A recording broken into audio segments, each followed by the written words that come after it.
हाय सभी को राम राम राधे राधे। आप सभी को आपके अपने यूट्यूब चैनल जान की क्लासेस पर सभी का दिल से बहुत बहुत स्वागत है।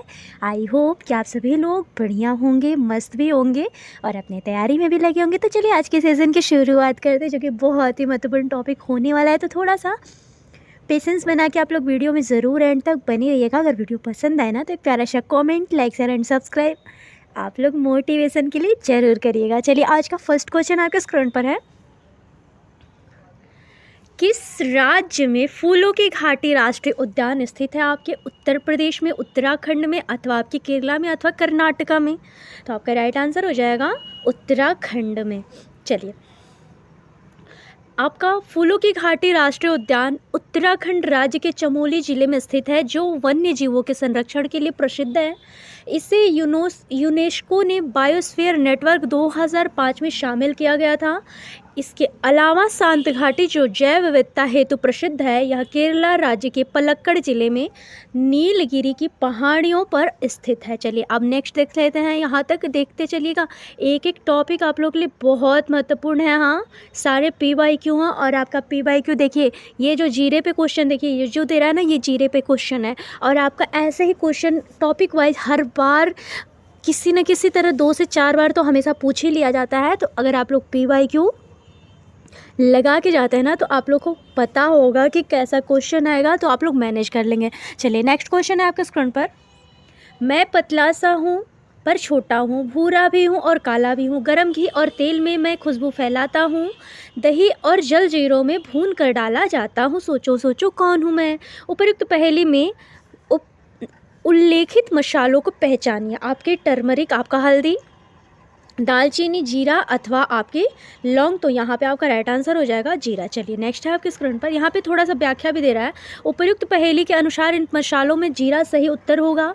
जीरा शरीर के लिए कई प्रकार से फायदेमंद है। जीरा एंटीऑक्सीडेंट और इन्फ्लेमेटरी गुणों से भरपूर है, जो कि कई छोटी छोटी बीमारियों से बचाव में मदद करता है। इसके अलावा जीरा में vitamin A, vitamin C, copper और मैग्नीज होता है। जीरा की वानस्पतिक नाम होता है क्यूमिनम सायमिनम, जो एपिएसी परिवार का एक पुष्पीय पौधा है। क्या है? तो एपिएसी परिवार का एक पुष्पीय पौधा है। और जीरा का वानस्पतिक नाम क्या है? तो क्यूमिनम सायमिनम है। इसके अलावा हल्दी का वैज्ञानिक क्या नाम है? तो कुरकुमा डोमेस्टिक। क्या नाम है? Curcuma domestic. तथा हल्दी का पीला रंग इसमें उपस्थित करक्यूमिन के कारण होता है। चलिए अब नेक्स्ट देख लेते हैं। नेक्स्ट क्वेश्चन है आपके स्क्रीन पर।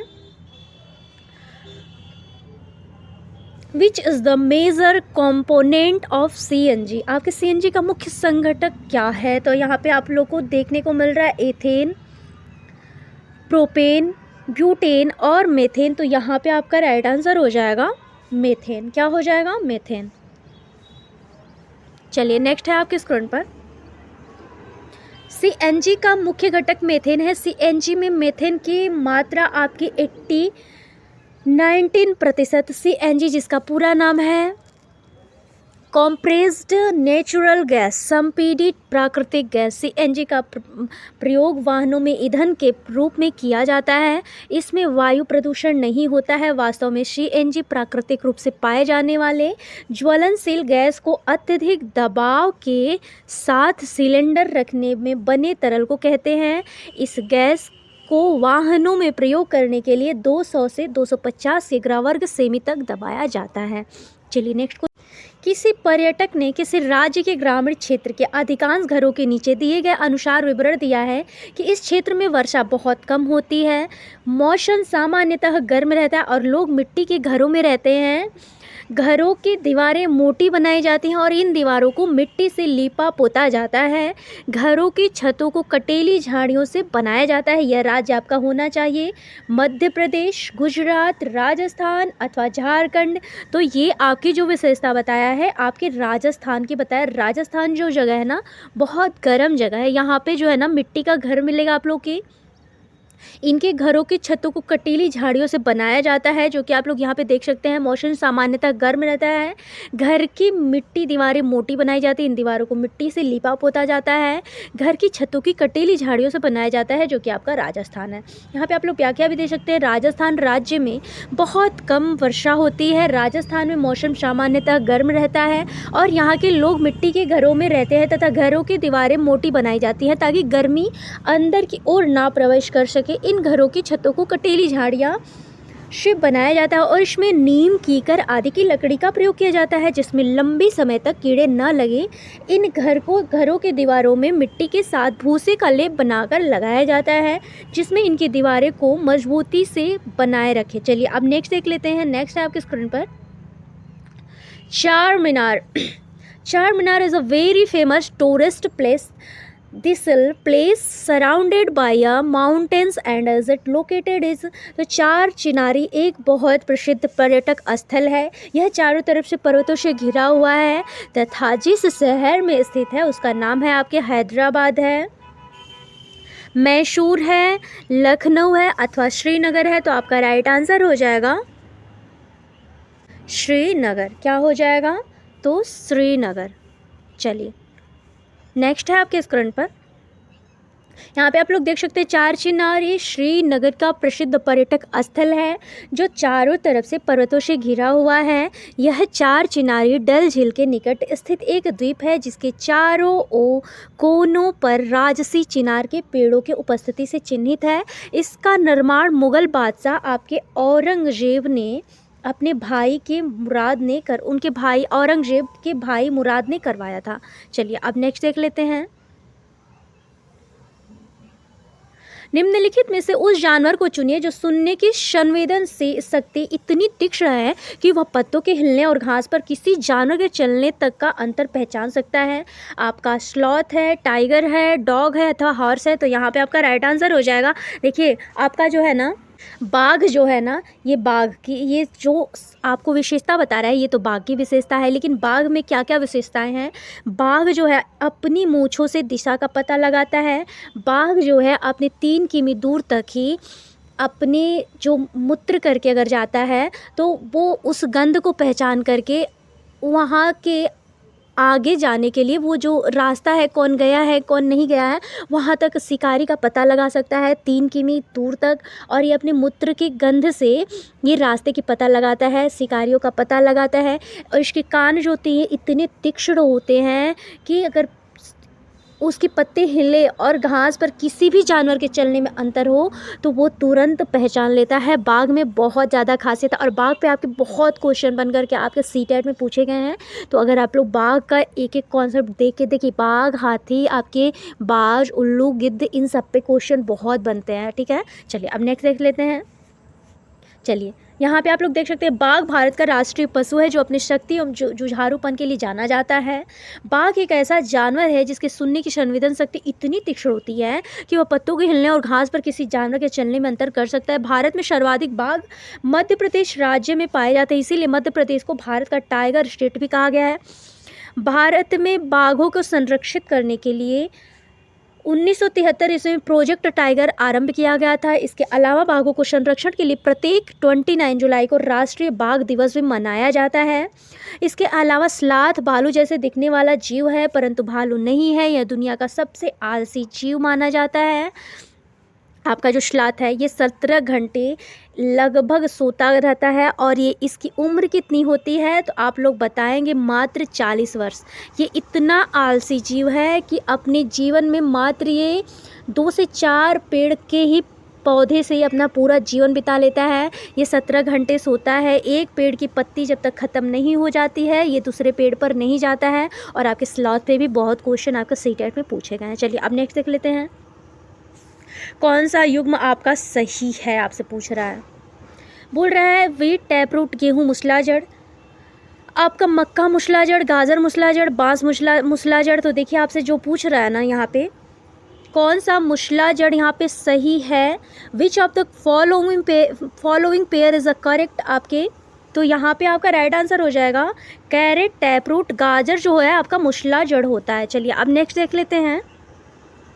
नीचे दिए गए युग्मों में से गाजर एक जड़ है, जबकि गेहूं और मक्का बीज है। गाजर में विटामिन ए, फाइबर और बीटा कैरोटीन प्रचुर मात्रा में पाए जाते हैं, जो आपके डायबिटीज और आँख के मरीजों के लिए काफ़ी फायदेमंद होता है। इसके लिए गाजर का नारंगी रंग बीटा कैरोटीन की उपस्थिति के कारण होता है। चलिए अब नेक्स्ट देख लेते हैं। नेक्स्ट है आपके स्क्रीन पर कि रेगिस्तानी ओक नामक वृक्ष के विषय में नीचे दिए गए कथनों पर विचार कीजिए। यह वृक्ष जो है अबू धाबी के रेगिस्तानों में पाया जाता है। इस वृक्ष की ऊंचाई आरंभिक विद्यालयों के कमरों की ऊंचाई अर्थात लगभग आपके 4 मीटर तक होती है, और इस वृक्ष की जड़ें उस गहराई तक जमीन में जाती हैं जब तक कि भौम जल स्तर तक न पहुंच जाए। इसकी जड़ जो है लंबाई लगभग ऐसे ही 50 वृक्षों की एक लाइन में एक के बाद दूसरे के सिरे से दूसरे सिरे तक जमीन पर लिटा देने के बराबर होता है, और इस वृक्ष पर पत्तियां बहुत कम होती हैं। तो यहाँ पे आपका राइट आंसर हो जाएगा। पहले तो ये आपका गलत दिया है जो दे रहा है कि यह वृक्ष जो है आपके अबू धाबी में पाया जाता है, तो ये बात नहीं। आपके रेगिस्तानी ओक जो होता है ना, ये आपके ऑस्ट्रेलिया में पाया जाता है। कहाँ? लेकिन ये बात सही है कि इस वृक्ष की ऊंचाई आरंभिक विद्यालयों के कमरों की ऊंचाई अर्थात लगभग आपकी 4 मीटर होता है। यहाँ पे आप लोग को ऑप्शन में दे रहा है कि इस वृक्ष की जड़ें उस गहराई तक जमीन में जाती हैं जब तक कि भौम जल स्तर तक ना पहुँच जाए। तो ये बात भी आपकी सही है कि आपके इस वृक्ष की जड़ें जो हैं उस गहराई तक ज़मीन में जाती हैं जब तक कि भौम जल स्तर तक ना पहुंच जाए। लेकिन ये जो बोल रहा है ना कि इसकी जड़ों की लंबाई लगभग ऐसे ही 50 वृक्षों से एक लाइन में एक के बाद दूसरे एक सिरे से दूसरे सिरे तक ज़मीन पर लेटा देने के बराबर होता है, ये बात गलत है। इस वृक्ष की पत्तियाँ बहुत कम होती हैं, ये बात भी सही है। तो आपका राइट आंसर हो जाएगा BCE। क्या हो जाएगा? BCE। आपका राइट आंसर हो जाएगा third, B, C and E। चलिए नेक्स्ट है आपके स्क्रीन पर रेगिस्तानी ओक नामक वृक्ष रेगिस्तान इलाके में पाया जाता है। इस वृक्ष को सामान्य से कम जल की आवश्यकता होती है। यह सामान्य रूप से ऑस्ट्रेलिया में पाया जाता है। इसकी जड़ जले की तलाश में लगातार नीचे की ओर जाती रहती है जब तक कि भौम जल स्तर तक न पहुंच जाए। इस वृक्ष की ऊंचाई आरंभिक विद्यालय कमरों की ऊंचाई अर्थात लगभग आपकी 4 मीटर तक होता है तथा इस वृक्ष में पत्तियां बहुत कम होती हैं। स्थानीय लोग जल का संकट होने के कारण इस पौधे से जल प्राप्त कर लेते हैं। इस प्रकार दिए गए कथन में से B, C and C, E सही है आपका। चलिए नेक्स्ट देख लेते हैं। उपाख्यान मूलक अभिलेख प्रयुक्त होते हैं आपके बच्चे की रुचियों और संबंध के क्षेत्रों की पहचान करने में, बच्चे के विषय में निर्णय लेने में, समस्याओं की स्थितियों में बच्चे को समाधान प्रदान करने में अथवा बच्चों की क्षमताओं और कमजोरियों को जानने में। तो यहाँ पे आपका राइट आंसर हो जाएगा। यहाँ पे जो आपका उपाख्यान मूलक पूछ रहा है, ठीक है, तो यहाँ पे ये बात तो बिल्कुल सही है कि बच्चे की रुचियों और संबंधों के क्षेत्र की पहचान करना आपका उपाख्यान मूलक आ जाएगा। लेकिन बच्चों के विषय में निर्णय लेना आपका कार्य नहीं होगा। समस्याओं की स्थितियों में बच्चे को समाधान प्रदान करने में तो ये बात भी नहीं है। बच्चे अपना समाधान सोच विचार कर खुद करते हैं। तो बच्चों की क्षमताएं और कमजोरियों को जानना ये आपका सही हो जाएगा। तो आपका राइट आंसर हो जाएगा A एंड D। चलिए नेक्स्ट है आपके स्क्रीन पर, यहाँ पे आप लोग देख सकते हैं A एंड D आपका राइट आंसर है। चलिए नेक्स्ट है, यहाँ पे उपाख्यान मूलक बच्चे की रुचि और संबंधों के क्षेत्र की पहचान करने के साथ साथ बच्चे की क्षमताओं और कमजोरियों को जानने में प्रयुक्त होते हैं, क्योंकि वे अध्ययन के कार्यक्रम में परिणाम से संबंधित होते हैं। इस तरह के अभिलेख छात्र के अधिगम और आगे निर्देश के लिए संचयी जानकारी प्रदान करते हैं। नेक्स्ट है आपके मसालों का पाठ पढ़ाने से पूर्व आस्था ने अपनी कक्षा 5 के शिक्षार्थियों से 2 छोटे प्रश्न पूछे। इसके द्वारा आस्था जानना चाहती है कि विद्यार्थियों के पूर्व ज्ञान को जानना, check previous knowledge of a student. फिर वो बोल रहा है कि identify intelligent students in the class, कक्षा में बुद्धिमान विद्यार्थियों को पहचानना, अथवा identify learners with good confidence and communication skills, अच्छे विश्वास और संप्रेषण कौशलों को विद्यार्थियों को पहचानना। और आपको बोल रहा है फोर्थ की elicit learners ideas about the topic, विषय मसाले के विषय में विद्यार्थियों के विचार प्राप्त करना। तो यहाँ पे क्या पूछ रही है कि वो आस्था जानना चाहती है, क्या जानना चाहती है? विद्यार्थी के पूर्व ज्ञान को, विद्यार्थी के बुद्धिमानियों को, अथवा अच्छे विश्वास और संप्रेषण कौशल को पहचान रही है, अथवा विषय मशालों के विषय में विद्यार्थियों के विचार प्राप्त कर रही है। तो यहाँ पे आपका राइट आंसर आस्था जो है ना, आपके विषय मशाले के विषय में विद्यार्थी के विचार को प्राप्त करना। यहाँ पे elicit learner ideas about the topic spices, यहाँ पे आपका राइट आंसर हो जाएगा। चलिए नेक्स्ट है आपके स्क्रीन पर, मसालों का पाठ पढ़ाने से पूर्व आस्था ने अपने कक्षा 5वीं के शिक्षार्थियों से 2 छोटे प्रश्न पूछे। इसके द्वारा वह विद्यार्थियों के पूर्व ज्ञान को जानने के साथ साथ वह मशाले के विषय में विद्यार्थियों के विचार प्राप्त करना चाहती है। इस जानकारी के माध्यम से उसे वह पाठ पढ़ाने में सहजता होगी। आयोग ने इस प्रश्न को सही उत्तर विकल्प ए तथा डी दोनों को माना है। यहाँ पे आयोग जो है ना, ये भी आपको विद्यार्थी के पूर्व ज्ञान को भी सही माना है, लेकिन यहाँ पे आपको राइट आंसर ए और डी दोनों दे रहा है। तो आपका राइट आंसर यहाँ पे ए और डी दोनों चला जाएगा।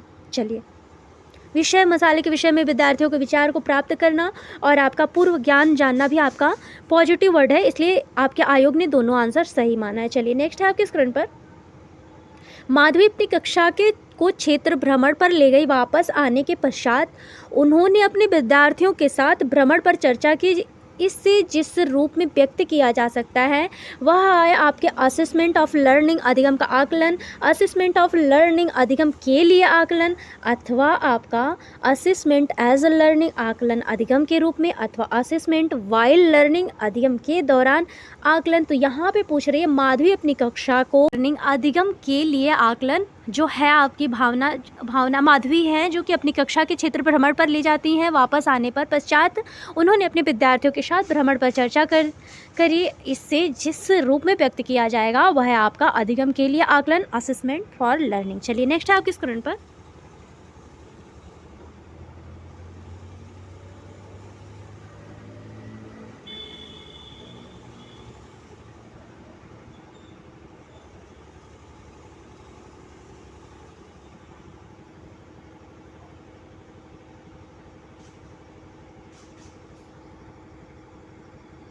सॉरी आप लोग का क्वेश्चन ये तो छूट ही गया था कि निम्नलिखित में से किस राज्य संघ शासित प्रदेश में लोग सरसों के तेल में बनी पकी मछली खाना पसंद करते हैं?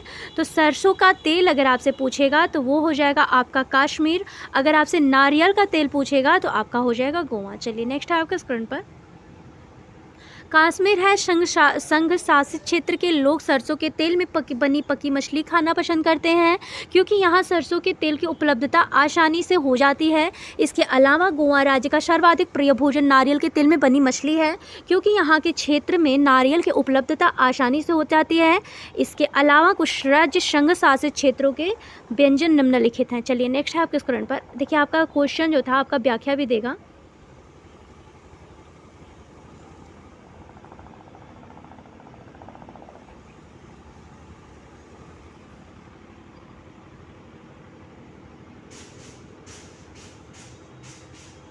माधवी हैं जो अपनी कक्षा को क्षेत्र भ्रमण पर ले जाती हैं। वापस आने के पश्चात उन्होंने अपने विद्यार्थियों के साथ भ्रमण पर चर्चा की। इससे अधिगम के लिए ये आपका 17वां क्वेश्चन जो आपका अधिगम के लिए आकलन था वो है, उसका व्याख्या दे रहा है आप लोगों से कि माधवी अपनी कक्षा को क्षेत्र भ्रमण पर ले जाती हैं। वापस आने के पश्चात उन्हें अपने विद्यार्थियों के साथ भ्रमण पर चर्चा की। इसे अधिगम के लिए आकलन के रूप में व्यक्त किया जा सकता है, जिससे कि वह अधिगम के लिए आकलन कर बालक के व्यवहार का अध्ययन करके उसकी व्याख्या को प्रस्तुत करती हैं, जबकि अधिगम का आकलन घटना या परिस्थिति में कार्य पूर्ण हो जाने के पश्चात बालक के व्यवहार का अध्ययन करके उसकी व्याख्या की जाती है। तो उस अधिगम का आकलन कहा जाता है। इसका उद्देश्य उपलब्धि का पता लगाना होता है। नेक्स्ट है आपके स्क्रीन पर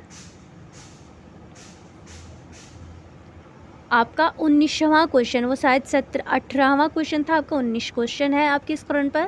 प्रभावी शिक्षण अधिगम केवल तभी संभव होगा जब शिक्षक अपनी पाठ योजना को पूर्ण करने के लिए कार्य करेंगे। The teacher conduct into complete is her lesson plan. फिर आपसे सेकेंड बोल रहा है कि the teacher conducts it in the complaints with the school order, शिक्षक विद्यालय आदेश का पालन करने के लिए कार्य करेंगे। थर्ड बोल रहा है कि the teacher transacts lesson plan for activity based learning upon peers directions, आपके शिक्षक जो है अपने सहयोगियों के निर्देशों पर क्रियाकलाप आधारित अधिगम के लिए पाठ योजना को संपादित करें। अथवा फोर्थ बोल रहा है आपसे कि the activities conduct by the teacher help children in constructing knowledge and understanding the concept, शिक्षक के द्वारा आयोजित क्रियाकलापों से बच्चों को ज्ञान का निर्माण करने और सम प्रत्ययों को समझने में सहायता मिलेगी। तो ये देखिए आपसे क्वेश्चन क्या पूछा है, प्रभावी शिक्षण अधिगम के लिए तभी संभव होगा जब शिक्षक अपनी पाठ योजना को पूर्ण करने के लिए कार्य करेंगे। तो ये आपका पाठ योजना जहाँ दिखे ना वो आपका तुरंत निगेटिव आप लोग मार दीजिएगा। चलिए, और अगर आपसे पूछ रहा है शिक्षक विद्यालय आदेश का पालन करने के लिए कार्य करेगा, ये बात भी आपका निगेटिव है। फिर बोल रहा है कि शिक्षक अपनी सहयोगियों के निर्देशों पर क्रियाकलाप आधारित अधिगम के लिए पाठ योजना को संपादित करेगा, तो ये भी आपका निगेटिव। लेकिन आपका फोर्थ क्या बोल रहा है कि शिक्षक के द्वारा आयोजित क्रियाकलापों से बच्चों को ज्ञान का निर्माण करने और संप्रत्यय को समझने में सहायता मिलेगी। आपका राइट आंसर यहाँ पे फोर्थ हो जाएगा। चलिए नेक्स्ट है आपके स्क्रीन पर, प्रभावी शिक्षण अधिगम केवल तभी संभव होगा जब शिक्षक के द्वारा आयोजित क्रियाकलापों से बच्चों को ज्ञान का निर्माण करने और संप्रत्ययों को समझने में सहायता मिलेगी। इसके अलावा प्रभावी शिक्षण अधिगम के लिए शिक्षक तथा विद्यार्थी को सक्रिय रहना होगा तथा शिक्षक का जोर सिर्फ लिखने पर नहीं होना चाहिए, नहीं तो संवादात्मक हिस्सा पिछड़ जाता है और बच्चे का सर्वांगीण विकास अवरुद्ध हो जाता है। समूह कार्य द्वारा ईवीएस पढ़ने के अधिगम में व्यस्त बच्चे के सामाजिक व्यक्तिगत गुणों का आकलन करने के लिए सर्वाधिक उपयुक्त उपकरण आपका होगा आपका असाइनमेंट, नियत कार्य, paper and pencil test, paper pencil परीक्षण, अथवा आपके रेटिंग स्केल अथवा श्रेणी मापनी आपका रेटिंग स्केल, अथवा ओरल क्वेश्चन आपके मौखिक प्रश्न। तो यहाँ पे आपका राइट आंसर हो जाएगा। बोल रहा है ना कि बच्चों के समूह कार्य द्वारा ईवीएस पढ़ने के अधिगम में व्यस्त बच्चों के सामाजिक व्यक्तिगत गुणों का आकलन अगर आप लोग को सर्वाधिक उपयुक्त होगा तो यहाँ पे होगा श्रेणी मापनी आपका रेटिंग स्केल, राइट ऑप्शन हो जाएगा। चलिए नेक्स्ट है आपके स्क्रीन पर, श्रेणी मापनी एक प्रदर्शन मूल्यांकन पद्धति है जो छात्रों के द्विध्रुवीय पैमाने पर रेट करती है, जिसमें आमतौर पर खराब से खराब लेकर उत्कृष्ट तक कई बिंदु होते हैं। समूह कार्य द्वारा ईवीएस पढ़ने के अधिगम में व्यस्त बच्चों के सामाजिक व्यक्तिगत गुणों का आकलन करने के लिए सर्वाधिक उपयुक्त उपकरण श्रेणी मापन रेटिंग स्केल होता है, क्योंकि यह सभी श्रेणियों में छात्र के प्रदर्शन का आकलन करने के लिए प्रदर्शन मानदंडों की एक लिखित सूची होती है। तो चलिए आज का सेशन यहीं पर समाप्त करते हैं। आई होप कि आप सबको क्लास बढ़िया लगे। अगर बढ़िया लगे ना तो एक प्यारा सा comment, like, share and subscribe आप लोग मोटिवेशन के लिए ज़रूर कर दिया करिए। चलिए सभी को मिलती हूँ नेक्स्ट वीडियो में। आई होप कि आप सबको सेशन पसंद आया हो। मिलते हैं सभी को नेक्स्ट वीडियो में, तब तक के लिए सभी को मेरा राम राम, राधे राधे।